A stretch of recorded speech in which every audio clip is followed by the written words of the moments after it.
Hey, how are y'all? Doing all right. How are you? Good, good. So, hey, I wanted to cover one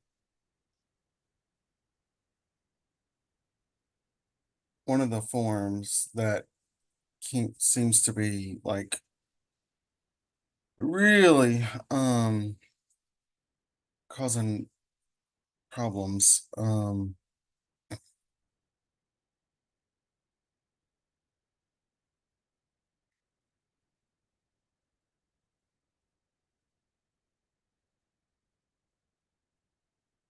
Are you all seeing navigating cooperative compensation? Yes. Okay. Um every Monday we get an email from NC Realtors um and it always starts with a legal Q&A. And often I'll share those on Mondays. This is one we're really getting a lot of questions about, like Form 220. Form 220 is a new form. But a lot of the questions that are bubbling up are ones that they answered back in March and May. But 220 is agreement to compensation or um, and we're going to cover some of those in the Thursday class. Hopefully, both of y'all can come if you have questions or anything about what's going on or specific forms. Because again, every July it's a little shaky and which form is which and what changed and when did that change and that kind of stuff. So, but one of the big things here is they covered in deep, deep detail. This one was back. Um, 5/23 was when this one came out. So a lot of the questions people keep asking are forms that they've already covered. So can you negotiate cooperative compensation?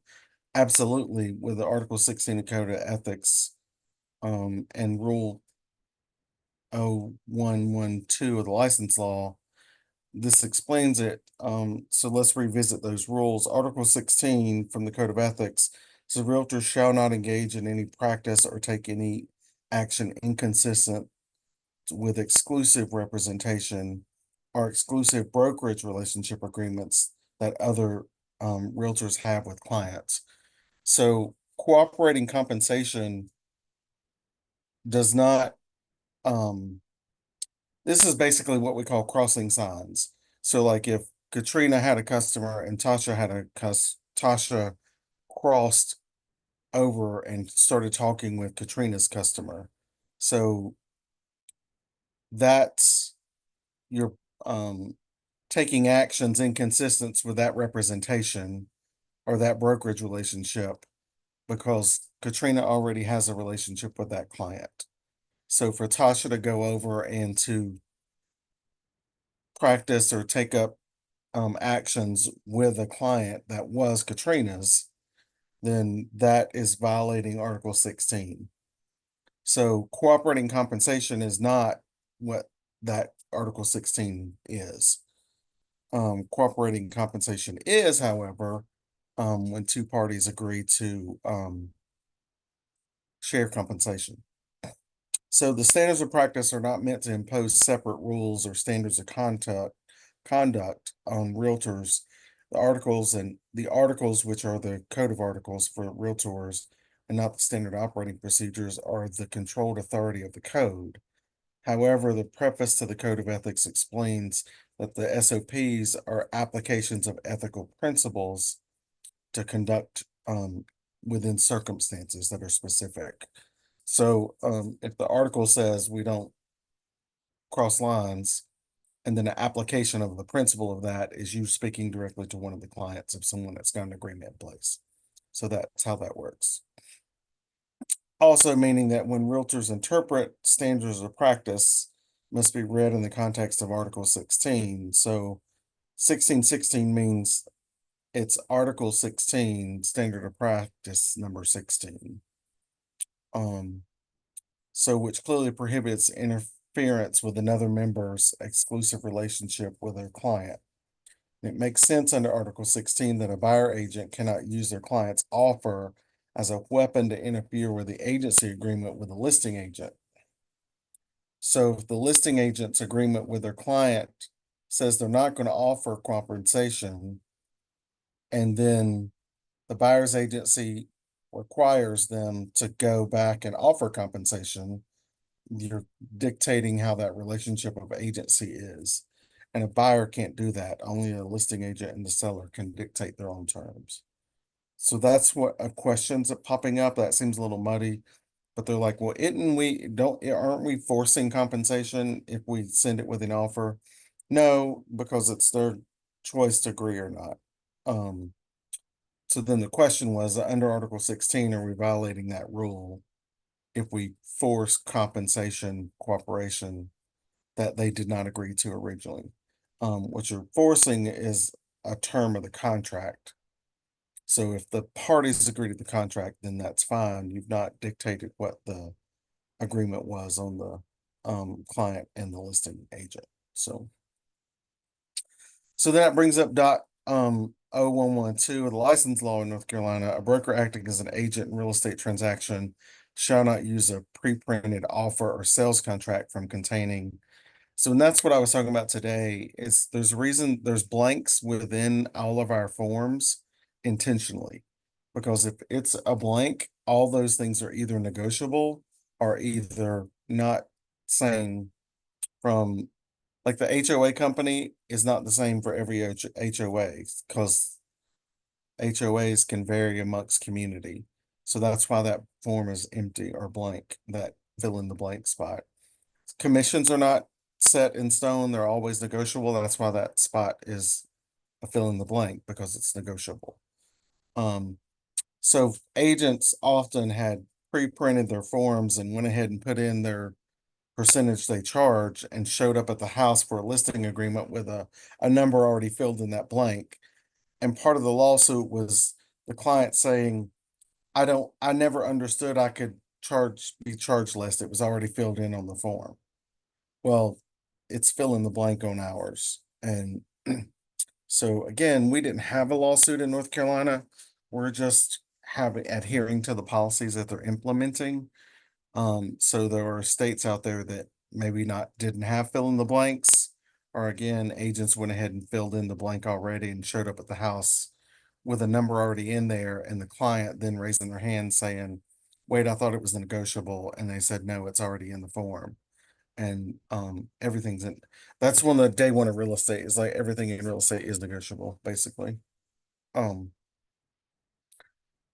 So acting as an agent in a real estate transaction shall not use pre-printed offer or sales contract containing any provision concerning the payment of commission or compensation, including forfeiting earnest money to any brokerage or firm, or any provision that attempts to disclaim the liability of a broker for his and her representations in connected with the transaction. So another question that's come up often is, you can't force someone into mediation. If they want to sue you, they have to be able to sue you.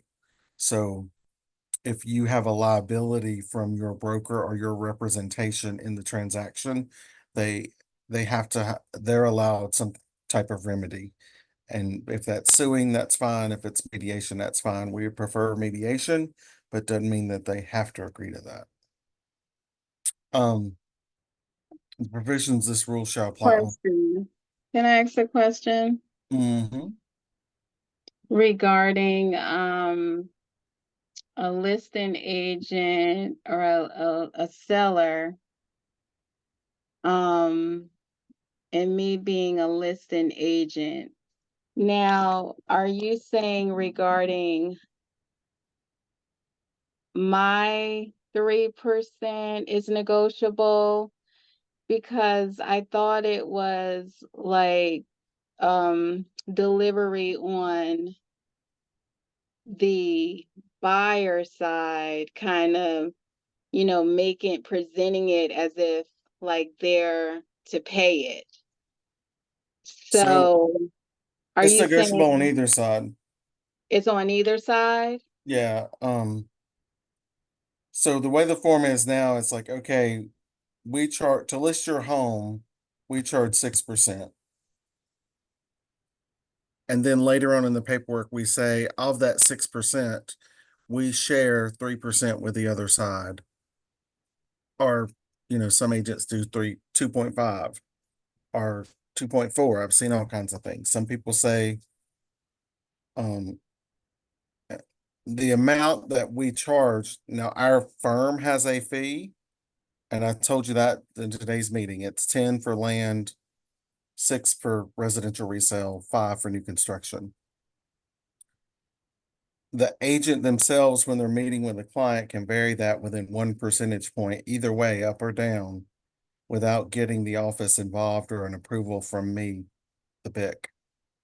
The only reason you're seeking approval is because when you create an opportunity, that when you key in the compensation amount that they've agreed to, that feeds into the office financials in command. And the office needs so much money to operate every single month, to pay the light bill, to pay the rent, to pay the insurance, to pay whatever. So if you vary from that amount and we don't know it, then that's the office is counting on money that they may not be getting if they don't know about it. So if you vary outside of 1 percentage point, say you do land at 9, or if you do it at 8 and the fee is 10 for the office, we're expecting 10, but you agreed to 8. If we don't know that in advance, it messes with the financials for the office. Okay, so you said land is 10, what's 6? Residential Residential, resale, yeah, okay, and 5? new construction. And that's contemplating sharing part of that with the other side. So if they don't agree to work with the other side, you can, it would be 3, it would be 5, 2.5, 5, 3, and 2.5. Land, we charge 5 for one side. Okay, just so Residential I resale, we understand, charge 3. just to, just to stick with residential, for me to say for a listing or a seller that I charge 3% and then kind of negotiate, is that what you're saying? I could tell them what I charge, right? But I can't like make them responsible for the other side. Is that what you're saying? Right. So our firm's fees for residential resale, 6%. If we are cooperating with the other side, a portion of that 6 goes to the other side. But I So, thought that's what we couldn't say. I hear what you're saying, but I just mean as far as delivering it to the seller. Because I can't say we charge 6 anymore, right? Can I? yeah, We can? yes. Okay. If they say, I don't agree to pay the other side, and they may say, I don't agree to pay you 6% for the whole transaction either. That's why I say it's negotiable. So that's why you may say, some agents were doing 3.5, 2.5. We charged 6, but they were keeping 3.5 on the listing side and paying the buyer's agent 2.5. So we don't tell you how to split that up. That's between you and the client. We just have set office fees that we charge 10, 6, and 5. Okay. I hear you. Um, and again, if they say, I'm not going to cooperate with the other side, then, that's up to you if you decide you're going to charge 6% or 3. Do you charge the whole thing? Because then if someone asks for compensation and they've agreed to your 6, that means 6 plus what they've asked for. So they may be paying you 9%. If you say, well, no, mine's 6. And then they get an offer to pay for 3%. Then they're paying 6 plus 3, which is 9. So see, there's where the conversation with the client has to happen. That we don't expect more than 3% of a residential resale that's one-sided in our office. Okay. If it's dual agency within our office, we expect two sides that are 3%, the buy side and the sell side. If it varies from that, we just need to know it. Okay. And agents can vary within that 1%. So if it's 5% for like, if it's a residential resale and it's 2.5, and it's going to be 5% you agreed to versus 6, that's perfectly fine. You don't need approval for that. But if it's 4% and it's going to be 2 and 2, we need to know it's under 5. Okay. I So, have a slight question kind of building off of that. okay. I know that you said that, we wouldn't have to necessarily get the approval if it's within that 1% margin, but would we still need to let the center know? Yes. Yeah, you actually, you send me an email and I respond back. Okay. Yeah. And that's when you can vary from that amount. Now, some agents actually charge more. There's an agent in the office that charges 7%. And they keep 4 and they keep a higher percent and keep the buyer side at 3.5 or 2.5 or 3. I can't remember. Like they keep 4 and they pay the agent 3. So if it's above 7, see that's more than a percentage point. So if you charge 7.5 or 8, like I would need to know that. And it's not so much of an issue if it's above the fee we charge. The issue comes if it's lower than the fee we charge as an office. Because again, those market center financials are dependent upon the offers that are written in command to feed the financials.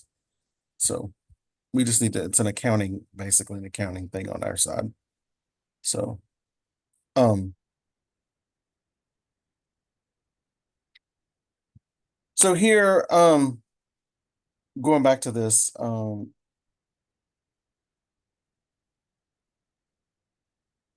the provisions in the rule, can only be to be pre-printed sales contract forms with a broker acting as an agent in a real estate transaction proposes for use by the buyer and seller.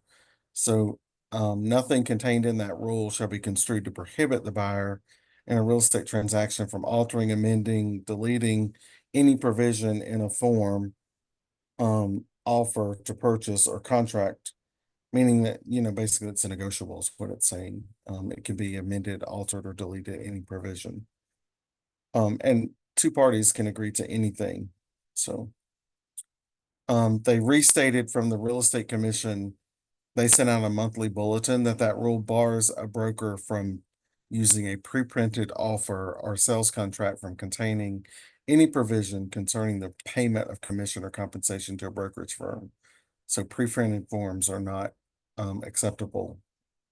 Only the fill in the blanks. You can't have it pre-filled out before you meet with a client. So a client, and it goes on to say the bulletin article further says that a client may consider the amount of commission when considering making an accepting offer. The broker/firm should not be made a third party in a form purchase contract between the buyer and seller. So what that is saying is, and I know it gets confusing because you've got buyers that then pay for a house and an offer, and those buyers have an agreement with their agent for compensation. And then you've got listings, and that seller has an agreement with the listing agent for compensation. So the sharing of percents between the two parties, and that's part of what the lawsuit was about, was like some folks are saying, well, I didn't know that part of the money was going to pay the other agent. That's not my agent. Why am I paying them? Well, the agent, the proceeds from the house is what's paying the agent. And that money really came from the buyer to buy the house. So a buyer pays for the house, the seller gets proceeds. So then the argument is, well, did the money come from the buyer because they bought the house? Or did the money come from the seller that receive payment from the buyer. So, that's why, often you'll see a shared compensation for both parties that handle the transaction, because it's compensation for the result of a transaction between two parties. So, in past, some brokers working with buyers would attempt to improperly force the listing firm to give them a more favorable commission split. So, some agents would say, well, okay, I want a 80-20, I want a 90-10.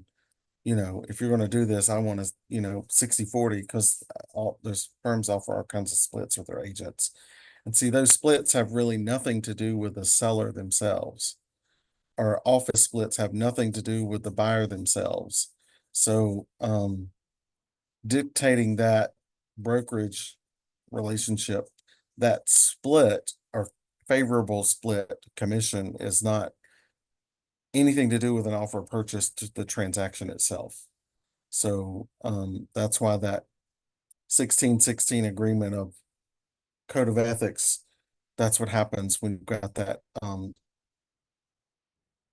agents forcing a part of the contract to deviate from either their firm and agent brokerage split or either the other side. So what does a buyer can do? They can, prior to the offer being made, contact the listing agent and unrepresented seller and ask whether they are offering cooperative compensation. You can do that. If the listing agent or unrepresented seller have advertised cooperating compensation somewhere off the MLS, you can contact them and confirm those terms that they've seen offered somewhere else. Also, a buyer can, if the seller or listing is offering cooperative, you should reduce any agreement regarding cooperative compensation to writing outside of the contract. An offer to purchase is a contract for the party for the property. Compensation is an agreement outside of the contract. So that's what that's saying is any agreement regarding cooperative compensation should not be in the contract itself. It should be outside of it. And if they're unrepresented, use Form 150 and that will work. Also, you can, as an agreement is reached as a cooperative compensation, be amended during the transaction if the contracted parties consent. So yes, if we come to an agreement to compensation during the transaction, then yes, we can amend that agreement between the parties to get that cooperating compensation paid. So if the selling or listing firm is not cooperating, you may ask whether both of them will consider offering it, ask whether the seller will consider including a concession in it. The buyer purchase, if the buyer's consents in writing, you may negotiate cooperative compensation prior to submission of the offer, whether compensation can be negotiated. So compensation, so if have my house, and I'm just going to use a round number, for $100,000, and I'm offering a 4% concession, so to the buying side. And that's part of what was asked today in the meeting is with what Tim was going over. If I say I'm going to offer a 3% concession, that concession can be used to pay the agent. So if it's 100,000, I offer 3%, then that's $3,000 I'm offering to the other side as a concession on the price of the house. And then if the buyer then chooses to take that concession and pay their agent, then that buyer is paying their agent from the concession of the house, which is perfectly fine. And there were rules and regs in there with Freddie Mac and Fannie Mae, and especially VA. Veterans, part of the veterans loan agreement was that veterans aren't allowed to pay compensation in the loan. And they've suspended those rules for now till all this kind of gets settled. So if there were a concession in there that veteran decided to use to pay their agent, that's perfectly fine. So, Question, yeah, what you what else, what else can a concession be used for? got? Closing costs to pay the attorney, to So pay, it's possible that the buyer can choose to use that for closing costs? yep. So if it was if it's a FHA loan and they had to bring 3% to closing and the seller offered a 3% concession, then they wouldn't have to bring that $3,000 to closing.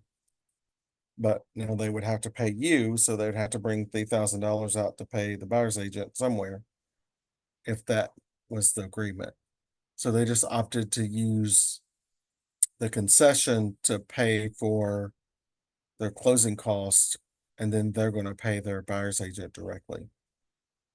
Or they could use their concession to pay their agent, and then they're going to bring an extra $3,000 to pay their down payment. They could use it to pay for inspections, their appraisal, loan down payment. If they used it like they could use a concession to buy down their rate to get a lower interest rate. So a concession is basically a discount offered to the buying side. Likewise, So if it's I, no different than uh, if you were negotiating repairs and you said, hey, instead of repairing 1 through 10, we'll take 2,500 towards settlement cost. Well, that's a $2,500 settlement concession. okay, so if I was listing a house, I was the seller's listing agent, would I, if the seller said that they want to give 3%, would I put that in concessions or compensation? Um, if they want to share with the other side, you put that on a 220. And when someone booked an appointment, you would reach out to them and say, the seller's offering a 3% compensation. Thank you. Yeah. Concession is open to the actual buyer deciding where it goes. A sharing of compensation to the other side is strictly meant to go directly to the agent to reduce expenses for the buyer.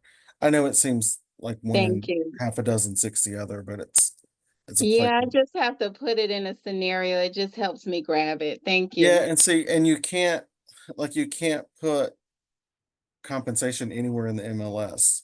It can't be on the comments, it can't be in the attachment. Like you can't attach a Form 220 to your listing in MLS. You can't have it in showing time. Like right now, showing time. If I book an appointment in showing time as a listing agent, I can create an auto email. So when you book an appointment, it emails the agent that books the appointment. I can't put a 220 agreement compensation as a part of that auto email from showing time because that looks as if compensation is being sent from the MLS. But Because I can put concessions on the MLS? Not nope, that neither? Okay. nope, nope, nope. All Because right, got again, it. the DOJ and the lawsuit is they want it decoupled. They want that concession compensation. They want that stuff removed. They don't want it there. So So in that case, where are we able to put that?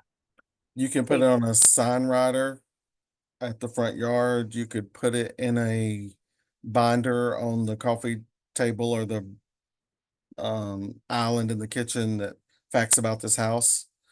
That there's a 3% concession.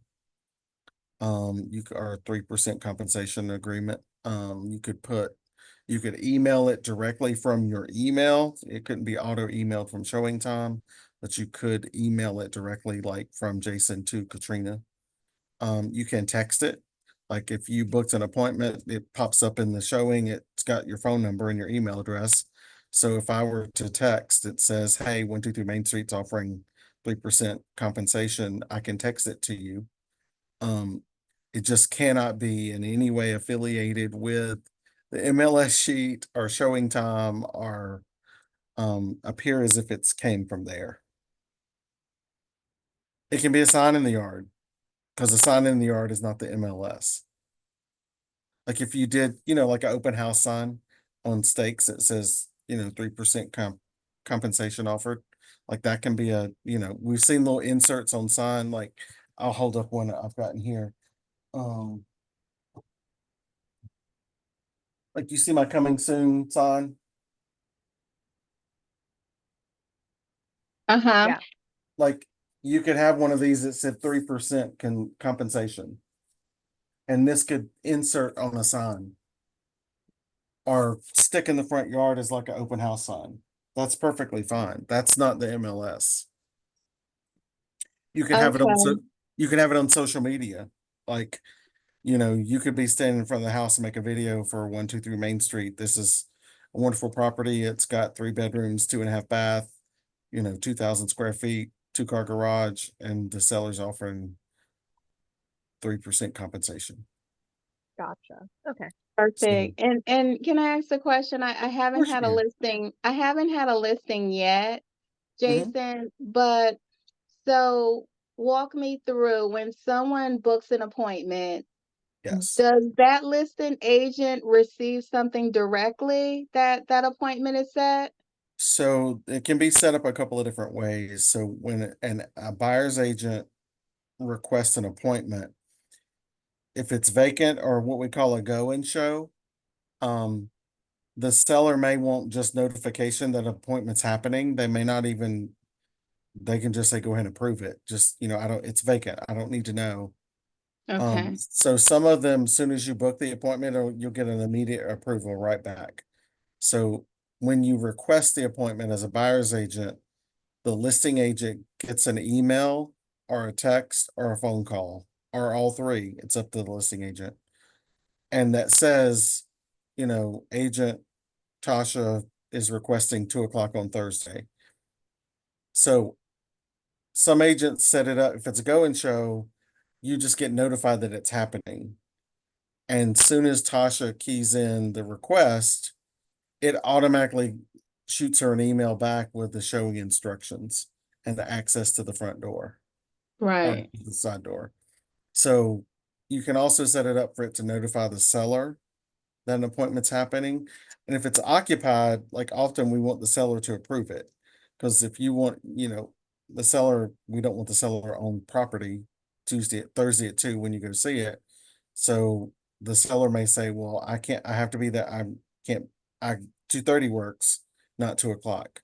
So Okay. the request would go to the actual seller themselves, and the seller can yet say yes, no, or offer a different time. Um, Okay. so yeah, both agents as well as the seller get notified, depending on how you have it set up in showing time. Okay. Um, but the only thing you can't do is that auto email back with showing instructions can't have anything about compensation. Okay. So I would have to like personally email. It would have to Yep. be like a personal email. Okay. Yeah. Like it would have to Perfect. be, yeah, outside of that. Yeah. Okay. Good question. So if the seller or listing firm will not offer compensation or if an offer cooperating is not sufficient to cover it, you may submit the offer anyway and make clear to the client that, hey, our agreement was for X and what they're offering does not cover my fee. So at that point, the buyer says, okay, I'm gonna, I'll pay the difference. Or the buyer can terminate the agency with that person and say, well, if they can't pay you, then I can't either. So then you as an agent then have a decision to make. So I'm not making the offer if I'm not getting paid. And or you can accept what the seller is offering and you just need to update those documents that you're accepting a lower amount than what was agreed upon. So you have to allow that buyer to terminate if they can't, if it's not enough to cover their fees and they're not willing to pay the difference. They have to have an option out. That's one of the big things from the Consumer Protection Bureau is that clients they have to know how long it is, how much the cost is, and a way out of it. And if something happens during it, they have to be able to some kind of method of payment or method of either like suing or mediation or something if something goes wrong. So as a final resort, you make what offers you can't obtain information about the cooperative compensation, even after making multiple efforts to obtain that information. Say you keep reaching out to the agent, and I have no idea what this property offers. You can submit your buyer's offer to the seller on the listing agent along the separate proposed agreement, Form 150 or 220. And you send that as the offer, like, here's your offer to purchase, here's the FHA addendum, and here's the 220. We're asking for compensation because I never could get an answer. And they strongly recommend that you consult with your BIC to talk about that. Because what if they signed everything but the 220 and say, well, I agree to the contract, but I'm not agreeing to pay. So then what would you do with that? Contractually, they're obligated to pay you whatever that buyer's agency agreement cost was. So what buyer's agents and listing agents cannot do, they cannot put terms of compensation pre-printed on the offer to purchase or contract. Pre-printed numbers in those are acceptable. Buyer agents and listing agents cannot attach any kind of addendum, including 150 or 220, to a pre-printed offer to purchase or contract. Once the buyer's offer is made, a listing agent may not unilaterally modify that agreement.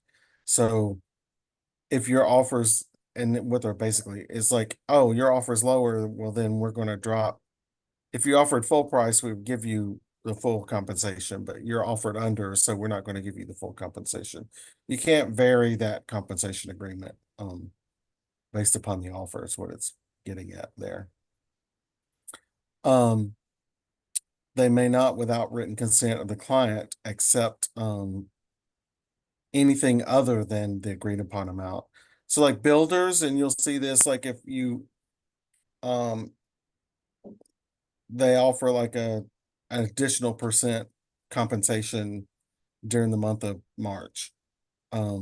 So instead of it being a new construction 2.5, it's going to be 2.5 plus 1 will be 3.5. Well, your agreement was for 2.5.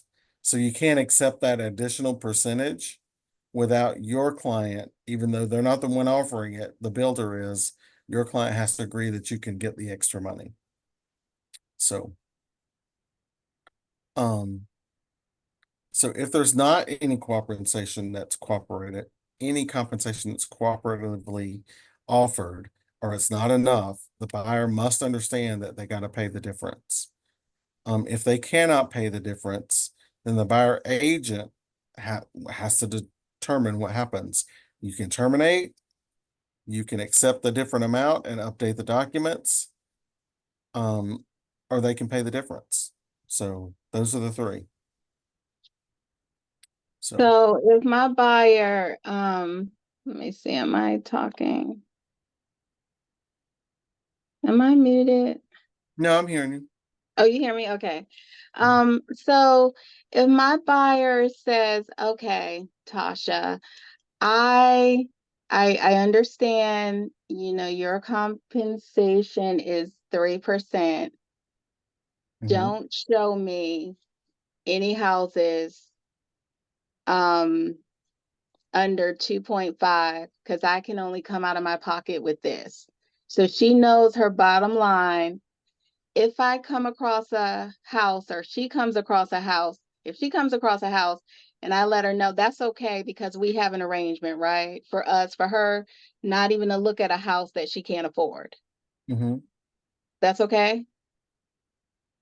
So like if you come across one or they show you one that, hey, I like this one, but they're not offered, then that's when you have the conversation around, well, you told me not to show you that because this one's not offering to pay for compensation. So if we need to either negotiate the compensation with that party that's not offering it, we need to negotiate part of it and continue working with them. They need to pay the difference, or we just to terminate our agreement.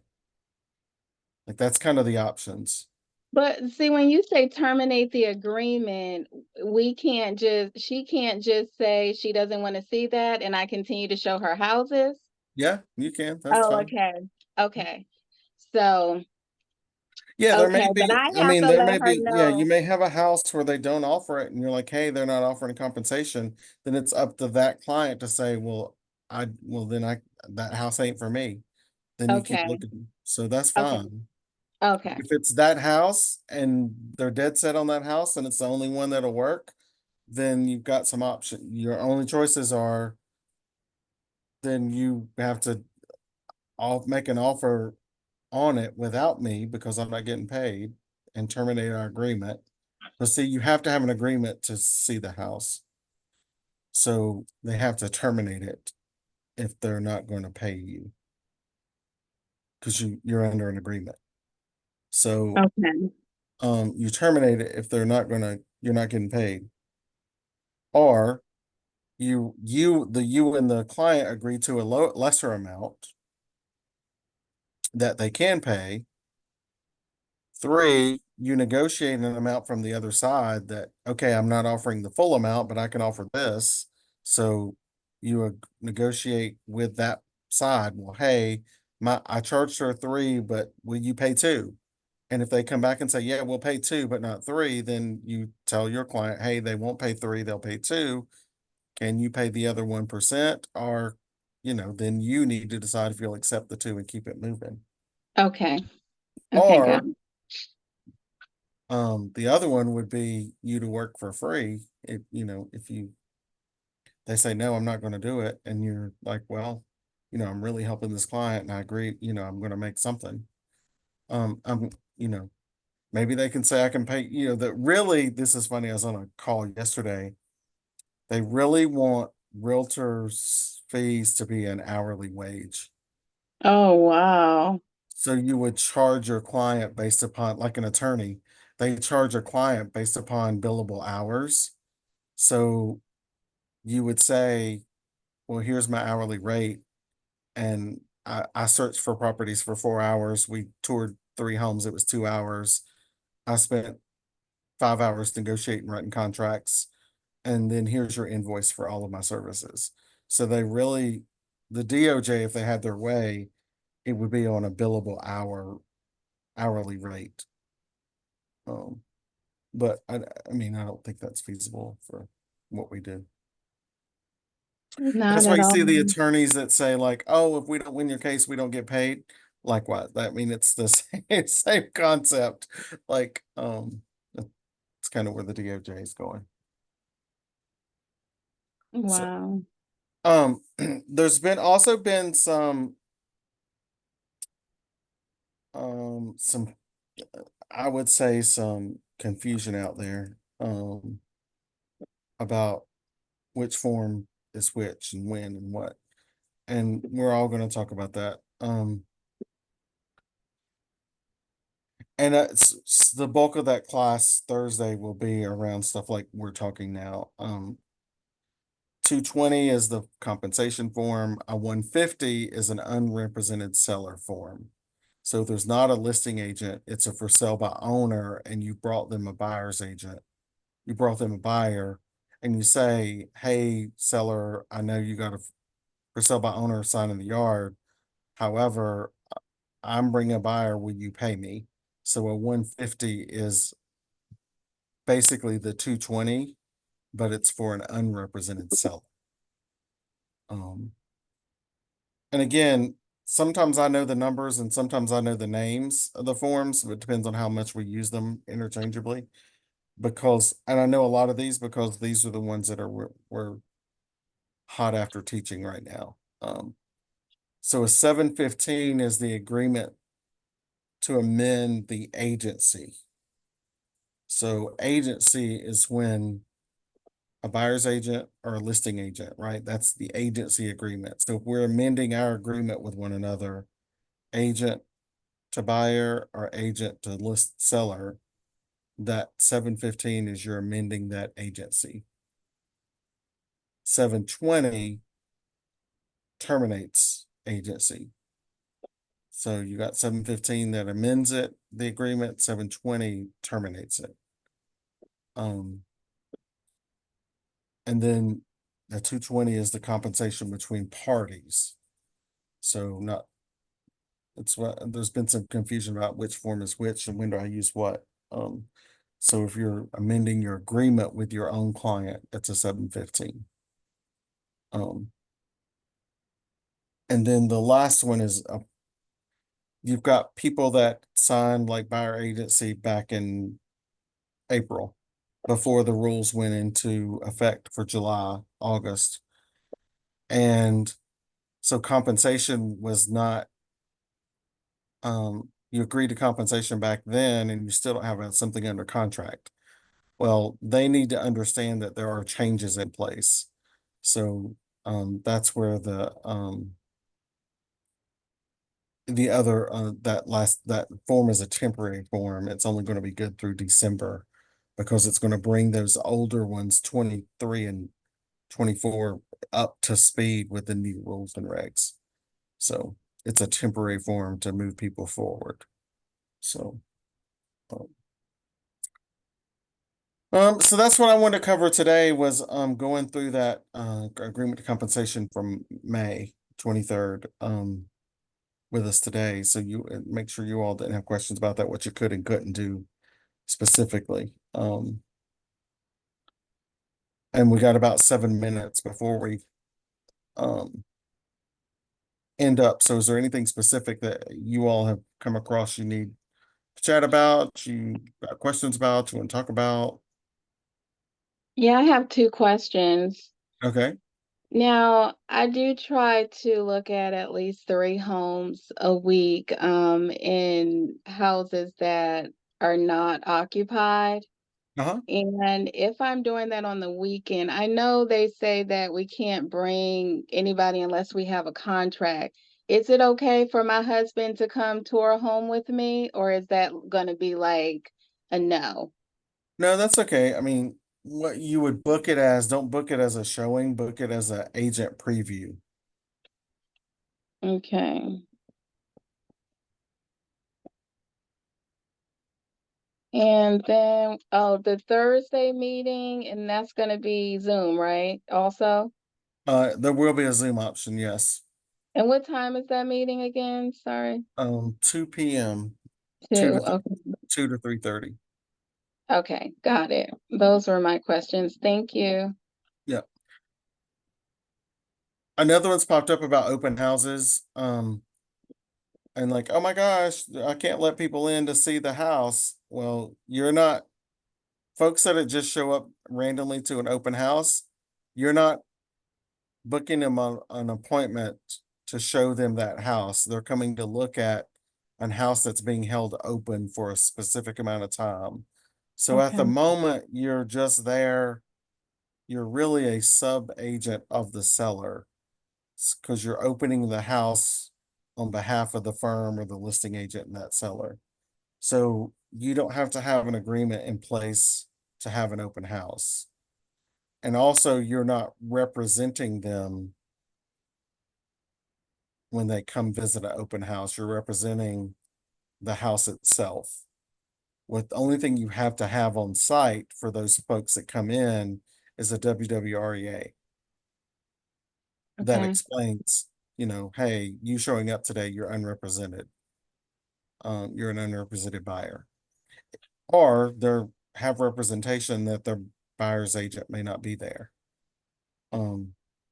So that's why open houses are not an issue in all this whole stuff that's going on.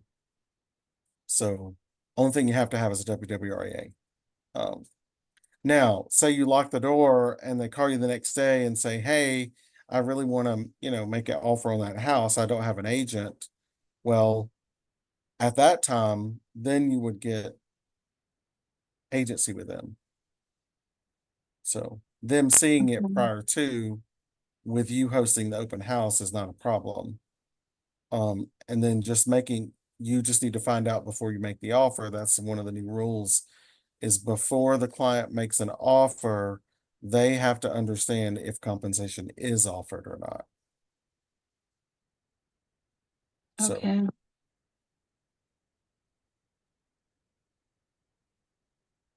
yeah, so that's why open houses are not an issue. Because at first we're like, wait a second, how are we gonna do this? So So do you think, Jason, with this coming to fruition, that there are going to be a lot of buyers that are unrepresented that are going to call the listing agency or call the listing agent where that form, that 150 will be used? You know, I'm still trying to wrap my head around that. I'm still trying to wrap my head around that. And, you know, because I'm thinking dual agency, her unrepresented, you know? yeah, so unrepresented is not dual because they're not an agent on the other side. So I'm a sub agent to Yeah, them. so yeah, so if you're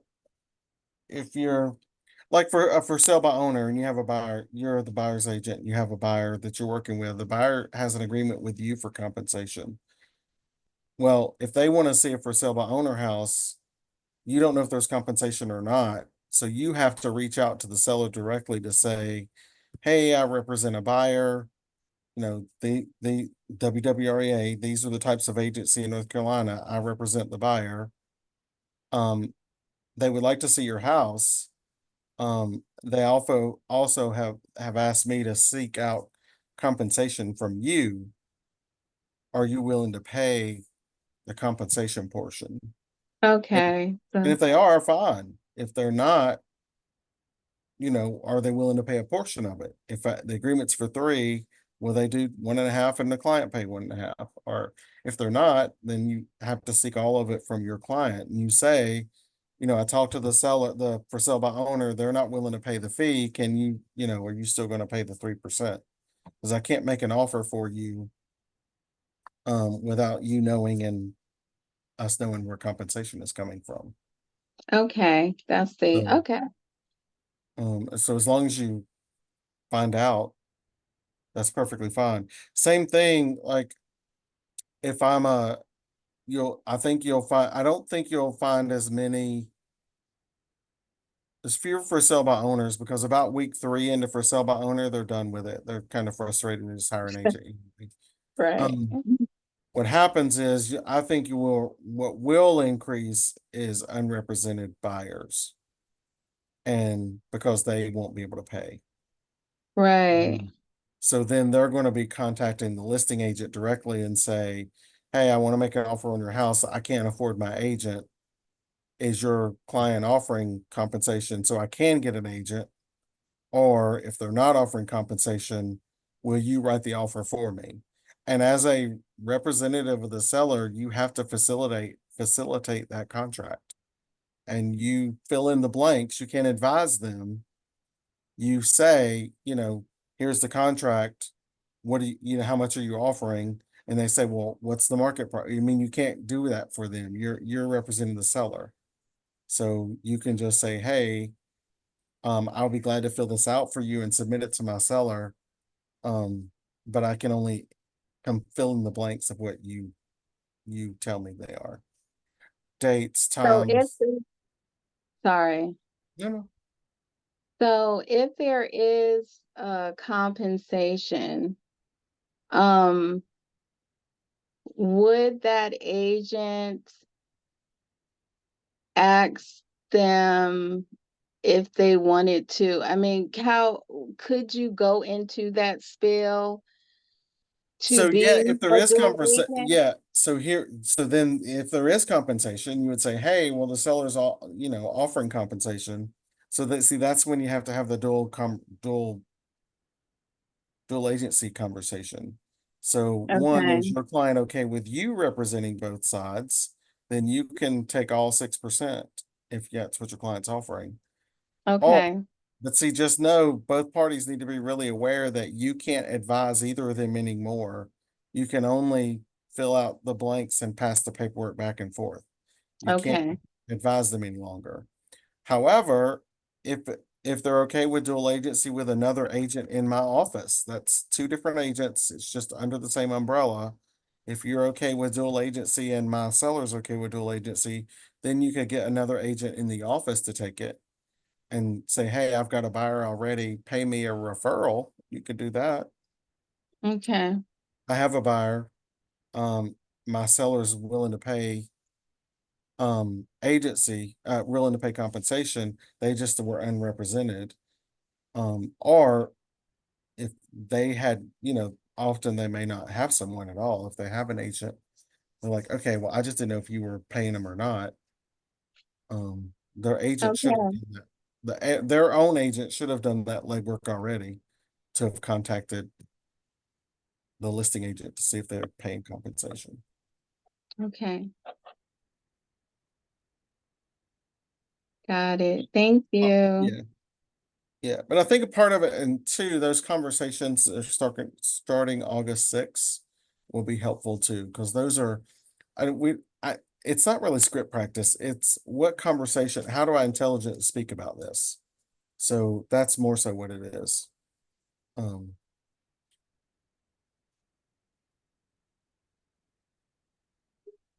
that make sense? Yes. Thank you. Katrina, you good? You're quiet. I was just listening. I actually like to observe. That's how I learn best. Yep, all good. I just make sure you didn't have any outside questions or anything. So, well, good. If in the meantime, if you need me or think of something, y'all know you're welcome to reach me. Otherwise, hopefully I'll see you either Zoom or in person on Thursday. So, All right. Thank you. I appreciate y'all. Thank you. Appreciate you.